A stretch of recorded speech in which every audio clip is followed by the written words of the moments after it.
سلام كما يتخونو كبرات تغتاتلتي مدى بهرمت زينا لما عنتون كم تلمود نعاكم يخون يوم زبلنا يوم استفلا ليو حبريتاتات حزنا لكم متزينا لنا نمكتتالكم دما بخبر نعدم فلما كان دار استاتهم ناوخم كبل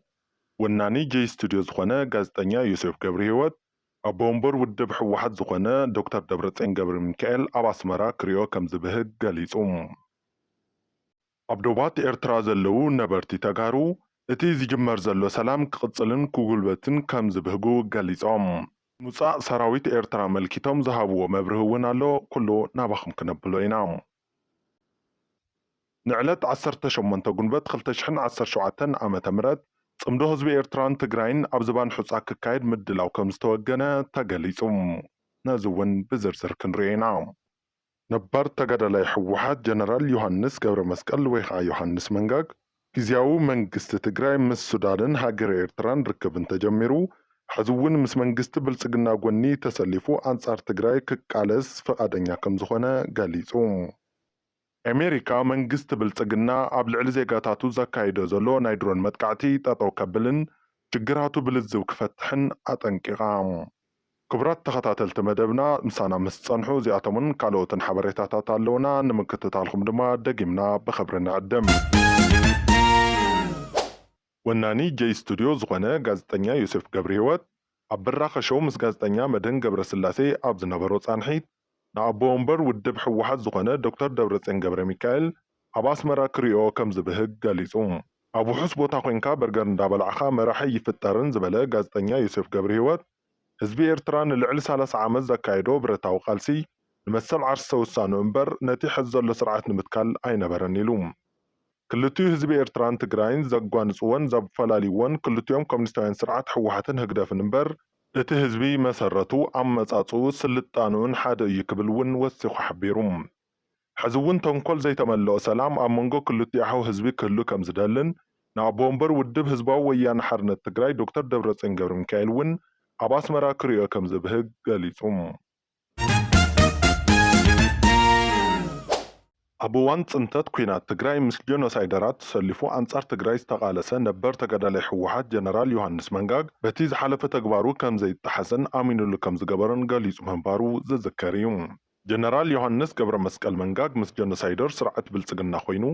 ኣብ ትግራይ ዘካይዶ ጀኖሳይዳዊ ጽንተት ከያቕሎ ሕዚ እውን ኣብ ኣፍ ብልጽግና ዝኾና ናይ ኢትዮጵያ ሚድያታት እናተዓደመ ኣብ ጉዳይ ትግራይ ካሊእ ናይ ጽንተት ጉዕዞ ኣብ ምእዋጅ ይርከብ ጀነራል ዮሃንስ ገብረ መስቀል መንጋግ ምስ ናይ ኢትዮጵያ ሚድያ ኣብ ዝገበሮ ቃለ ምሕትት ኣብ ትግራይ ዘሎ ጊዜያዊ ምምሕዳር ትግራይ ምስ ሱዳንን ኤርትራን ርክብ እንተጀሚሩ ኣነ አንጻር ሕወሓት ንዝግበር ኩናት ክስለፍ ቅሩብ እየ ክብል ተዛሪቡ ኣብ እዋን ገድሊ ብረታዊ ቃልሲ ህዝቢ ትግራይ ቅጽል ሽመይ ጆን እዩ ነይሩ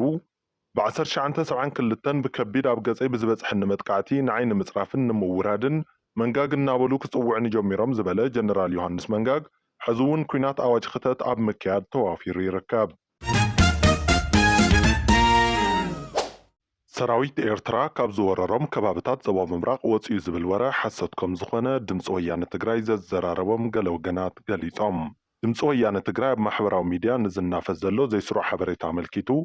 ናብ ወረዳታት ኢሮብን ጉለመኸዳን ስልኪ ደው ኢሉ ዘዘራረቦም ነበርቲ ዋላ እኳ መንጎ ትግራይን ኤርትራን ተበላሽዩ ዝጸንሐ ርክብ ናብ ሰላም ከምርሕ ባህጊ እንተለዎም ክንድቲ ኣብ ማሕበራዊ ሚድያ ዝወዓዋዕ ዘሎ ግን ኣይኮነን ክብሉ ገሊፆም بمسرت زي سراويت إرترا حزون أب 4 طابعات وردا ጉለመኸዳን ከምኡውን ኣብ 4 طابعات وردا ኢሮብ ሙሉ ብሙሉን ብውስንን መሬት ትግራይ ወሪሩ ምስ ሓዘ እዩ ዘሎ ክብሉ እውን ገሊፆም ዛጊድ ሓድሽ ምዕባለ ዝበሃል እንተኮይኑ ኣብ ከባቢታት ዝባን ሕፃን እገላን ዝነበሩ ኬላታት ሰራዊት ኤርትራ ክፍቲ ካብ ምግባር ወፃኢ እዚ ዝበሃል ምንስሓብ ከም ዘይገበረ ድማ ሓቢሮም ምስ ህዝቢ ኤርትራ ሰላማዊ ጉርብትና ክህሉ ብቐጻልነት ክስራሕ ንድግፉ ሓሳብ እዩ ዝበሉ እቶም ዘዘራረብናዮም ነበርቲ መሬትና ተወሪርና ሃለወ ሓራክ ከም ዝወፃ ዝዘረብ ዘሎ ወረግና ሓድነትና ስጢምና ላዕላዊ ግዛኣትና ክምለስ ብማዕረ ድምፂ ንኸይንሰርሕ ተጽዕኖ ዝፈጥር እዩ ኢሎም ስለዝኾነ ድማ ከምዚ ዓይነት ዘይስሩዕ ወረ ክናፈስ እንከሎ ዝምልከቶ ኣካል ናብ መራኸቢ ሓፋሽ ወፂኡ ጽፁይ ሓበሬታ ክህብ ኣለዎ ክብሉ ወሲኾም ሓቢሮም ኣሜሪካ መንግስቲ ፌደራል ተመዛበልቲ ናብ መረበቶም ክምልስን ኣብ ልዕሊ ደቂ ሰባት ዘካይዶ ዘሎ ደብዳብ ድሮን ደው ከብልን ጸዊዓ ኣምባሳደር ኣሜሪካ በኢትዮጵያ ኤርቪን ማሲንጋ ኣብ ዘውፅኦ መግለጺ ቀዳምነት ጉዳይ ህይወት ሰባት ብምሃብ ተመዛበልቲ ናብ መረበቶም ክምለሱ ኣብቲ ሃገር ዘሎ ውሽጣዊ ጎነጻት ደው ክብሉን ህፃናት ክመሃሩን ጥዕኖም ክሕሎን ዝረአ ዘሎ ሕጊ ኣልቦነት ደው ክብልን ይግባእ ኢሉ መንግስቲ ፌደራል ምስ ሰራዊት ነጻነት ኦሮሞን ዕጡቃት ፋኖን ልዝብ ከካይድ እቶም ዕጡቃት እውን ናብ ድርድር ክመጹን ኣጠንቂቖሎም ብሰንኪ ውሽጣዊ ጎነጻት መንግስቲ ዘካይዶ ደብዳብ ድሮን ደው ክብልን እውን እቶም ኣምባሳደር ወሲኾም ሓቢሮም ብዋናነት አንቃሒ ተጋዳላይ ብርሃነ ገብረ ገርግስ ወይ ከዓ ብናይ ማሕበራዊ ሚድያ ስሙ ሰብ ዝተኣነሰብን ጋዜጠኛ ስታሊን ገብረስላሰን ዝጀመርዎ ጽምዶ ዝተሰመየ ክልቲኡ ህዝቢ ንምትሕውሓው ዝግበር ምንቅስቓስ ኣብ ማሕበራዊ ሚድያ ዓብይ ኣጀንዳ ኮይኑ ይርከብ። ተጋዳላይ ብርሃነ ገብረ ገርግስን ጋዜጠኛ ስታሊን ገብረስላሴን ንሶም ዘበገስዎ ናይ ጽምዶ ምንቅስቓስ ስዒቡ ሰራዊት ሻዕብያ ብሓይሊ ጎቢጡ ሒዝዎ ካብ ዝነበረ መሬት ትግራይ ከም ዝወፀ እናገለጹ ይርከቡ። ከምኒ ካሳ ሃይለማርያምን ጋዜጠኛ መድህን ገብረስላሴን ንናጽነት ህዝቢ ኤርትራ መልኪቶም ንህዝቢ ኤርትራ ዮሃና ምባሎም እውን ኣብ ማሕበራዊ ሚድያ ብክልተ ጫፍ መዘራረቡ ኮይኖሎም እዚ ከምዚ ኢሉ እንከሎ ባንዴራ ትግራይ ኣብ ጎደና ሓርነት ኤርትራን መደብርን ኣብ ጎኒ ባንዴራ ኤርትራ ተሰቂላ ክትብንበል ተራእያላ ሕዚ ዝበፅሐና ሰበር ዜና ድማ ንዕለት 18 ግንቦት 2017 ዓመተ ምህረት ጽምዶ ንህዝቢ ትግራይን ህዝቢ ኤርትራን ብተግባር ኣብ ዝባን ሑጻ ክካየድ ምድላው ከም ዝተወገነ ዝረኸብናዮ ሓበሬታ የመላኽት